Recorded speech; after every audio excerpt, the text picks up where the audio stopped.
A FENATEMA apresenta Curso de Formação Política e Pensamento Político Brasileiro. Bom dia a todos.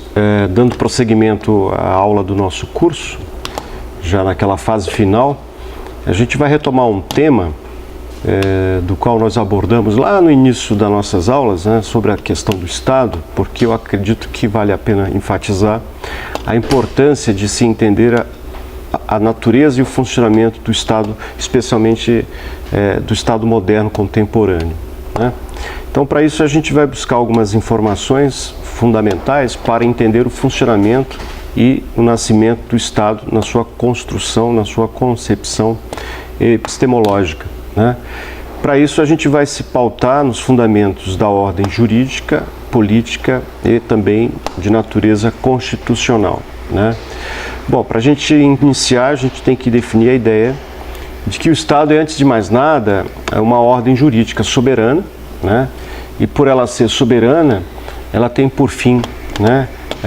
o bem comum de um povo situado em determinado território. Isso significa que o Estado, como conhecemos hoje, ele foi fruto de um processo de evolução, dando as bases para a construção das características definidas no modelo atual, E essa definição de definir o Estado dentro de um marco territorial, vinculado a um povo e, é claro, a sua soberania, é resultado de uma evolução política ao longo do tempo, E isso a gente vai encontrar basicamente a partir do século XVII, século XVIII, quando se definirá com mais clareza a formação dos chamados Estados nacionais, ou Estado moderno, garantidor desses preceitos que conhecemos hoje nas constituições dos diversos países que temos espalhado pelo planeta, e basicamente tendo o território definido dentro de um preceito jurídico-político. Bom, com base na conceituação de Estado, pode-se destacar os seguintes elementos. Nós temos o elemento de ordem jurídica, onde cada Estado, garantidor de sua soberania, terá preceitos jurídicos que definirão um ordenamento e funcionamento, através das suas leis, a forma como a sociedade deverá se comportar, como ela deverá agir, dentro de preceitos estabelecidos no ordenamento jurídico. E o ordenamento jurídico também ele tem a importância porque ele estabelece limites da liberdade, mas ele também garante a liberdade, Vamos pensar do ponto de vista de que a liberdade ela é um ato humano, mas ela pode perfeitamente ser mais ou menos observada dependendo das características do regime político daquela sociedade. Quanto à questão do alcance da liberdade ou do tamanho da liberdade, se é que a gente pode definir assim, isso tem muito a ver com as características institucionais, políticas e ideológicas daquele Estado. Vou dar um exemplo. Não é possível a gente não entender que determinados preceitos jurídicos, por exemplo, dentro de uma sociedade democrática, liberal, não seja mais amplo do que dentro, por exemplo, de uma sociedade onde o regime é controlado pela instituição política, especialmente em ditaduras, onde tudo é feito a partir da vontade do soberano, daquele que governa. Estou falando de uma ditadura. Vamos pegar aqui a questão, por exemplo, da Coreia do Norte, que é um grande exemplo de um regime ditatorial em que a liberdade é muito suprimida em razão das características da formação daquele Estado.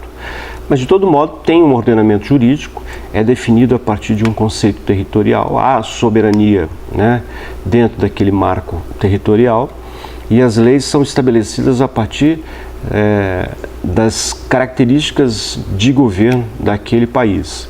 Por exemplo, quando a gente pensa a questão da liberdade no ordenamento jurídico de um Estado liberal, a gente encontra garantias civis, garantias cidadãs, garantias da pessoa humana e da dignidade da pessoa humana como pré-condição para a convivência dentro daquele modelo, que é resultado também de um avanço, de um fruto de lutas políticas e de conquistas né, políticas que vieram ao longo dos últimos 500 anos, especialmente, né?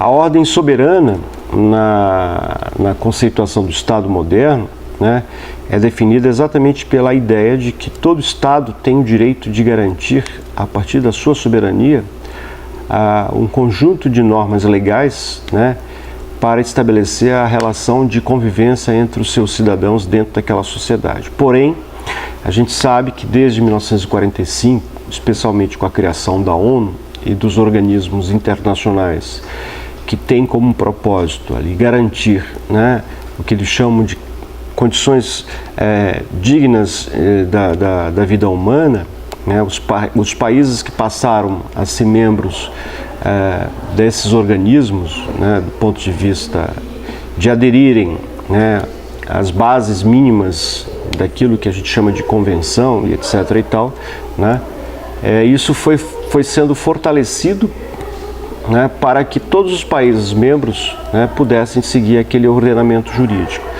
Então, dentro disso a gente começa a perceber o quanto as democracias elas estão subscritas dentro de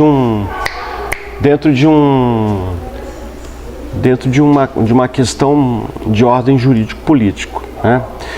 Então, só as democracias, ou pelo menos os países que aderem ao processo democrático, né, buscam de fato corrigir, né, vamos dizer assim, dentro dos seus ordenamentos jurídicos, aquilo que fere o princípio, né, do direito universal do ponto de vista da preservação da dignidade dos direitos humanos, né? O Estado ele tem que ter um fim específico, né? E esse fim específico está soberanamente vinculado também a garantias dos direitos, né, da pessoa dentro daquele Estado, né, e de tudo que ocorre dentro daquele Estado do ponto de vista da preservação da liberdade, da propriedade, do direito à vida, do direito à participação, à associação, né, à vinculação a partidos políticos ou mesmo dentro daquilo que a gente chama de liberdade religiosa.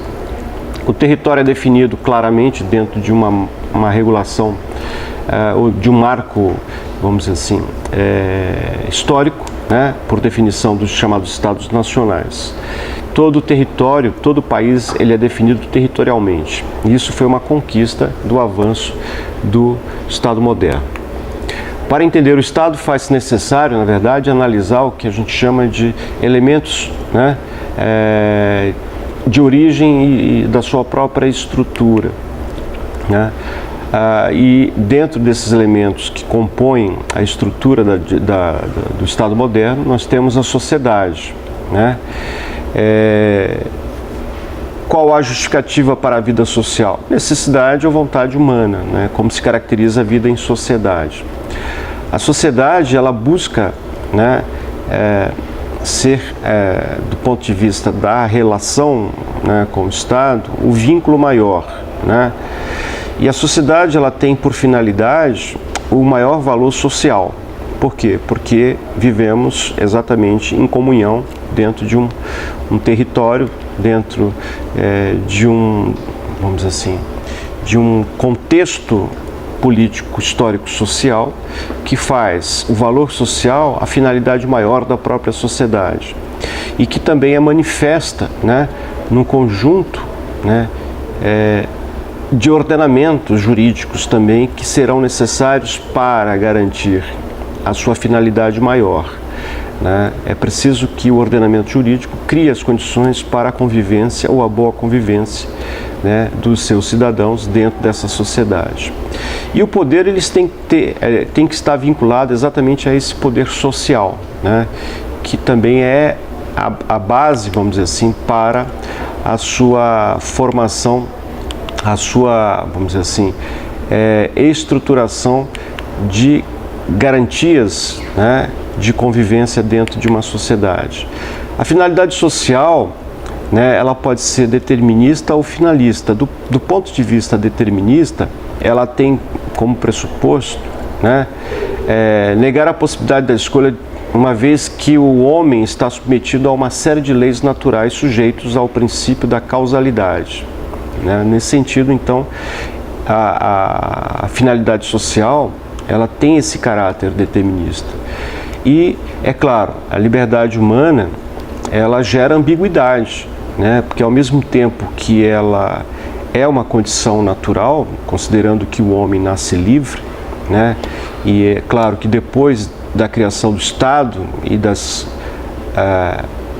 limitações que ocorreria ou que ocorrerá a partir da criação do Estado, essa liberdade vai sendo podada ou ela vai sendo controlada, limitada, né? É preciso que essa limitação, ainda que ela muitas vezes, né, ela crie freios à atitude do homem, da natureza humana, né, é necessária porque exatamente esta liberdade, muitas vezes ela pode gerar conflitos que impeçam, né, o desenvolvimento do homem no convívio social. Por isso que ela tem essa ambiguidade, né? A finalidade social de ordem finalista, a sua finalidade social, né, é livremente escolhida pelo homem, embora também existam impulsos associativo natural, isso a gente reconhece, né? Sendo todos e qualquer homem livre, como se define a finalidade na associação. A finalidade social é o bem comum, né? Ou seja, o homem que vive em sociedade, ele também tem que buscar a ideia de que a sua ação pode provocar algo positivo ou negativo ao outro. Então, ao procurar na ação individual, né, o bem comum, ou seja, aquilo que eu produzo precisa produzir bem ao outro também, né, esta é a definição da finalidade social do homem dentro de uma sociedade. Quer dizer, o conjunto de todas as condições de vida social que consistam e favoreçam o desenvolvimento integral da personalidade humana. A ação individual ela não pode colocar em risco, né, o direito do outro. Nesse sentido, a gente preserva a convivência social e a produção do bem comum.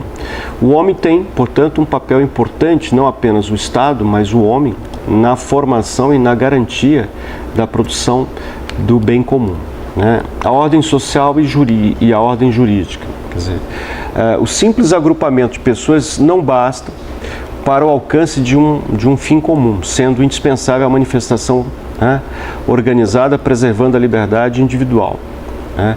As manifestações em conjuntos, elas têm como requisitos, vamos dizer assim, a reiteração, a ordem e a adequação, né? Especialmente a ordem, ela estabelece o que a gente chama da imputação e não da causalidade, né? Quer dizer, o homem, ele em sociedade, ele tem que ter um preceito de ordem por conta da necessidade de exatamente não tornar a sua liberdade um direito exclusivo. Claro que se você vive em sociedade, você precisa ter liberdade, mas essa liberdade ela tem que ser também respaldada dentro de uma ordem jurídico-político, para que a tua liberdade não ultrapasse, né, os limites que possam colocar em risco o próprio equilíbrio dessa sociedade, né? O poder social ele também tem que buscar na sociabilidade, né, o comportamento necessário para o equilíbrio da convivência social, né? Isso tudo vai nos permitir, claro, né, entender que o Estado moderno ele tem uma série de pressupostos fundamentais para legitimar a ação do homem em sociedade, né? A gente não pode esquecer que também, né, o histórico do poder, né, ele tem uma vinculação direta com o aspecto físico, econômico, né, a questão religiosa, o poder jurídico, né, mas isso tudo está relacionado a uma série de pressupostos, né, do Estado moderno. Na teoria weberiana, né, o que garante, ou pelo menos o que define o Estado moderno dentro de uma nova construção sociológica, né, é o poder legítimo do uso da violência, né, para que você, com a violência, e não precisa ser uma violência física, ela pode ser uma violência institucional, né, que garanta o mínimo do ordenamento jurídico-político ou da convivência do homem em sociedade, né, que o poder político, né, o poder legítimo vinculado ao uso legítimo da violência, né, possa ser exatamente o ponto manifesto do Estado para dar as condições de existência dos homens dentro daquela sociedade, né. Há outros poderes que a gente não pode desprezar, né, que também são capazes de garantir, de alguma maneira, vamos dizer assim, obediência, né.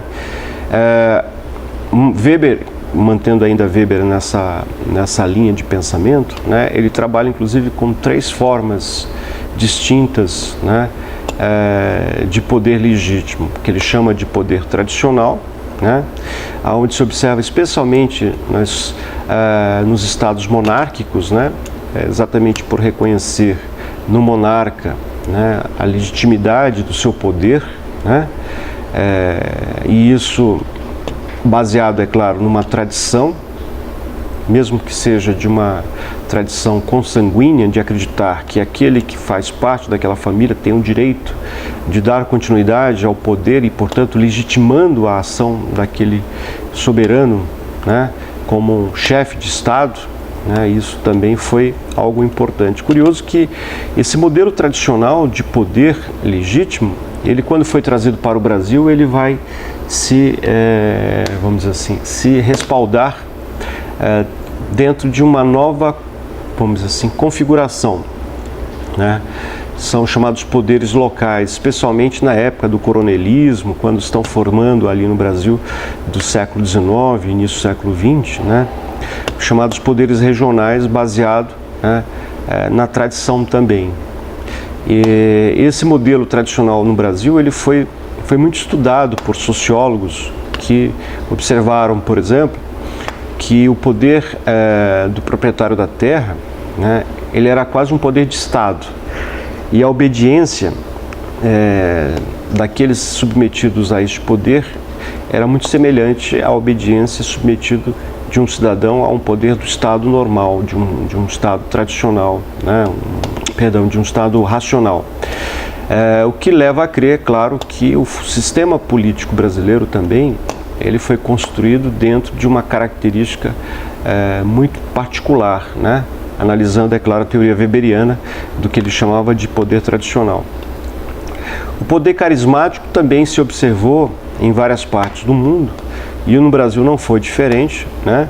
Era o poder em que os clérigos, os religiosos, mantinham sobre os seus seguidores, baseado, é claro, no carisma dos seus líderes, né? Especialmente no discurso, como forma de dominação, né? Mas que de toda forma também caracterizou algum tipo de domínio, vamos dizer assim, sobre os seus seguidores.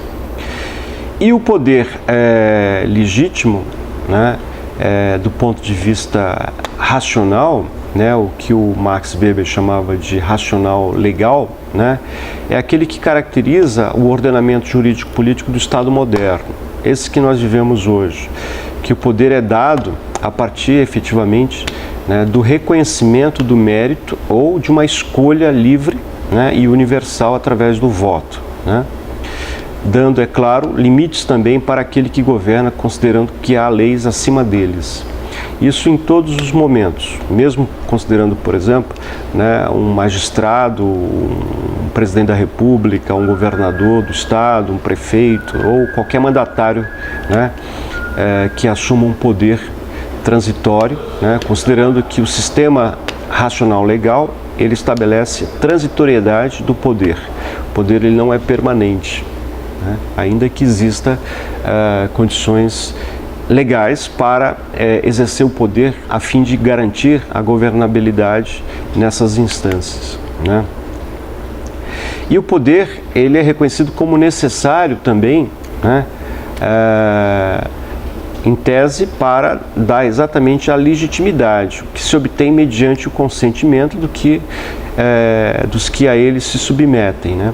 Então, esse preceito weberiano é muito usado para olharmos as condições do mundo moderno, lembrando que no Estado moderno, racional legal, né, o poder, ele só é reconhecido quando há exatamente a meritocracia, né, ou quando há a legitimidade da escolha através do processo eletivo, através do voto, né, subscrito pela lei, subscrito pelas condições do jogo político, para garantir igualdade daqueles que participam no processo de escolha, né, no processo, vamos dizer assim, eleitoral. A outra característica do Estado moderno são os chamados vínculos, né, políticos partidários, né, ou sociedades políticas. Os homens que procuram os mesmos fins tendem a agrupar-se para segui-los, né, ou para consegui-los mais facilmente. Tipos de grupos sociais, instituições sociais e demais, né. Os partidos políticos é a criação também do Estado moderno, foi necessário para exatamente agrupar esses interesses afins, e foi através do partido político, né, que se constituirá, vamos dizer assim, as garantias participativas no processo do jogo político para obter o direito de governar, né. O Estado, antes de mais nada, é uma sociedade política, né? Quer dizer, sociedade de fins particulares, né, e sociedade de fins gerais. Dessa forma, a gente pode definir o Estado como uma sociedade política, porque é a política que vai exatamente dar as bases do funcionamento, né, do sistema social, ou mesmo para a manutenção das regras que serão definidas, né, na convivência social entre os homens naquela sociedade. As sociedades de fins gerais são quase sempre denominadas, né, de sociedades políticas, né? Não se prendem a objetivos determinados e não se restringem a setores limitados da atividade humana, buscando integrar todas as atividades sociais que ocorrem em seu hábito, no caso, gestão de negócios, da comunidade, etc. e tal, né?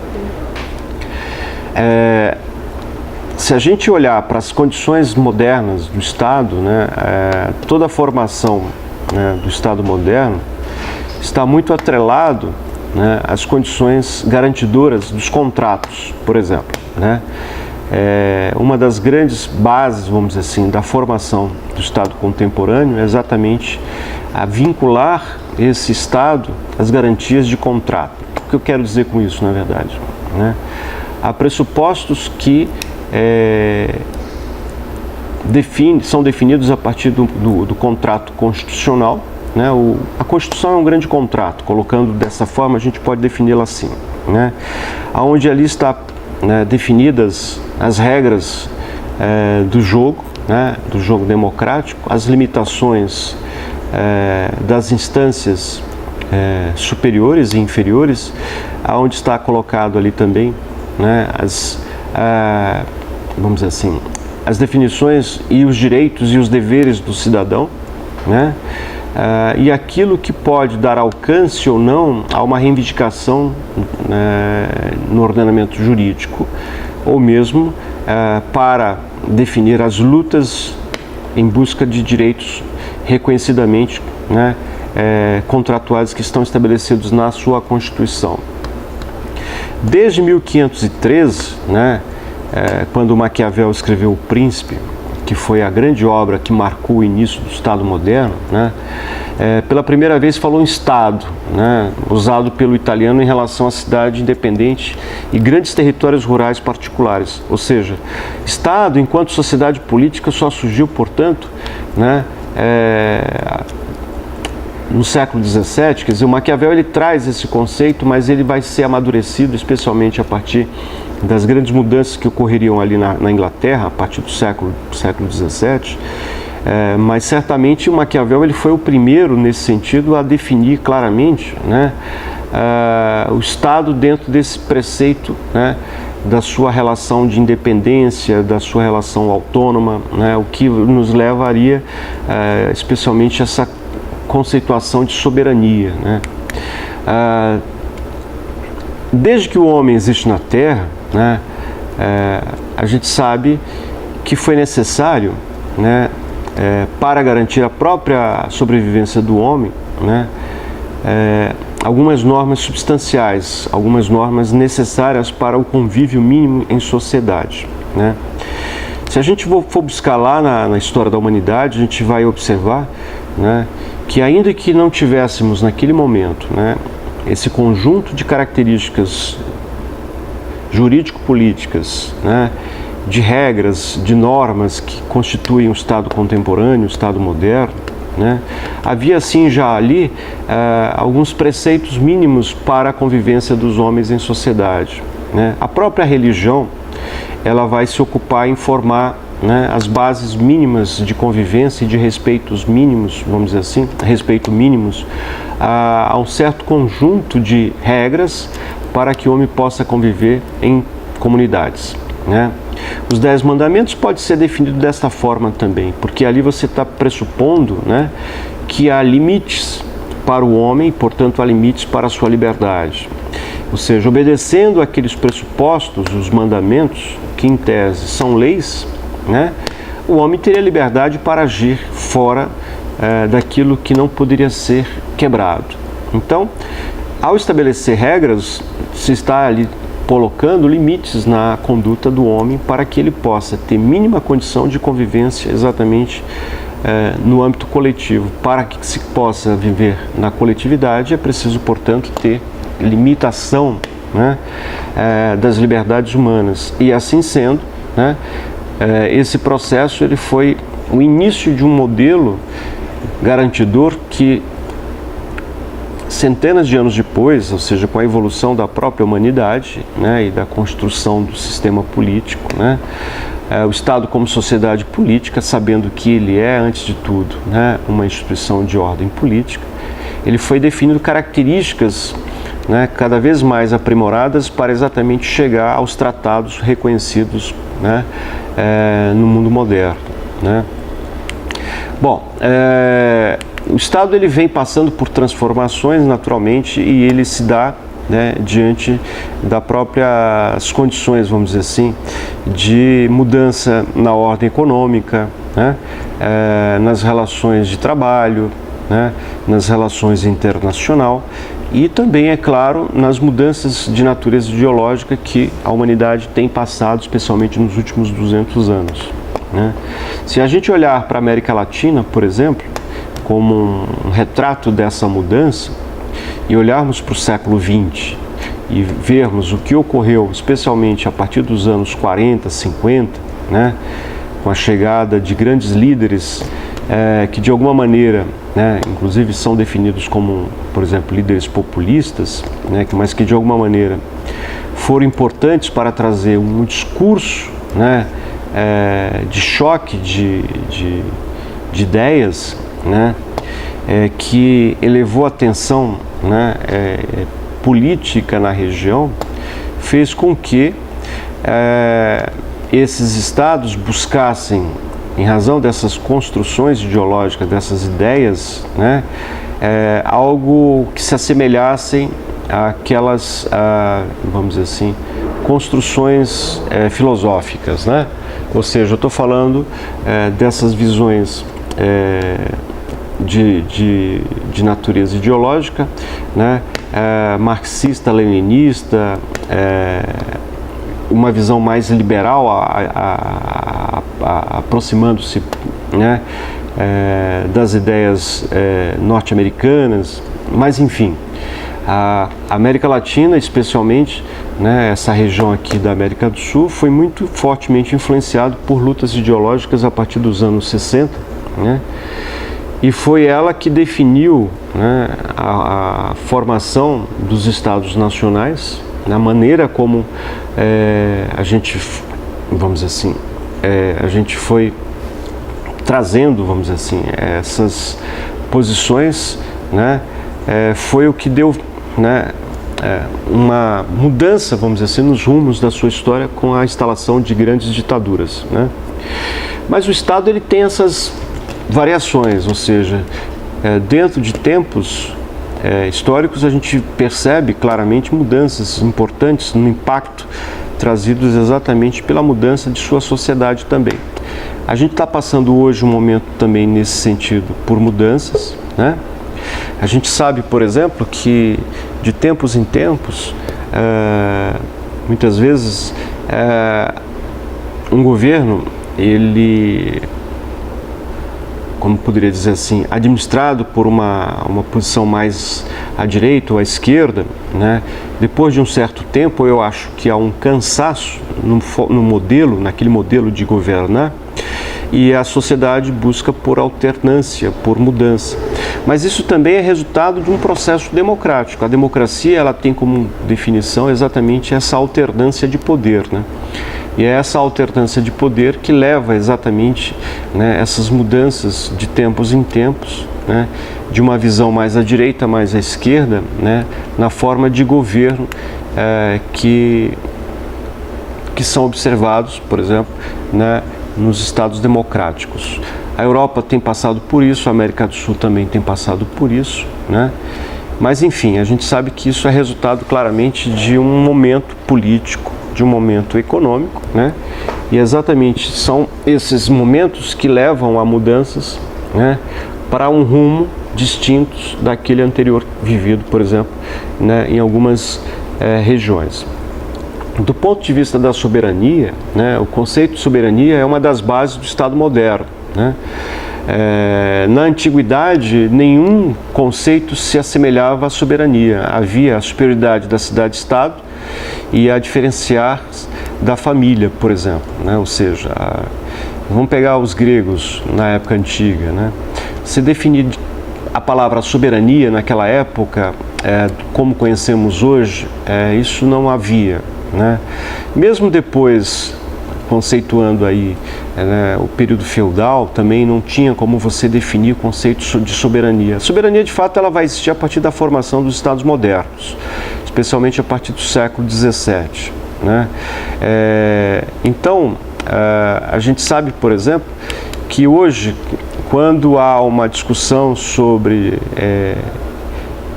direito, no que diz respeito, por exemplo, direito de um Estado, por exemplo, estabelecer pena de morte, vamos dar o exemplo, né? Quer dizer, é um direito soberano do Estado, né, acolhendo, né, a partir das suas, vamos dizer assim, a partir da sua cultura, a partir da sua visão sobre aquele fenômeno, né, de ordem jurídico-político, né, atribuir a imputação, né, de um direito dele, por exemplo, o Estado, né, usar a pena de morte como um recurso jurídico, né, para punir aqueles que cometem uma falta grave, por exemplo, né? Só que, considerando, é claro, essa possibilidade, o que a gente vai observar, na verdade, né, que as coisas, elas tendem a confrontar com um direito universal, né? O princípio da Declaração dos Direitos Humanos, desde 1948, né, é muito claro sobre essa questão da condição da dignidade da pessoa humana. Quer dizer, a pena de morte não é aceita, né, pela ordem internacional, exatamente porque ela fere o princípio da dignidade da pessoa humana, no sentido claro de que nem o Estado teria direito, né, sobre a vida da pessoa no que diz respeito a usar a pena capital como instrumento de punição, né, para justificar, vamos dizer assim, dentro de uma ordem jurídica soberana, né, o uso daquele instrumento de violência do Estado.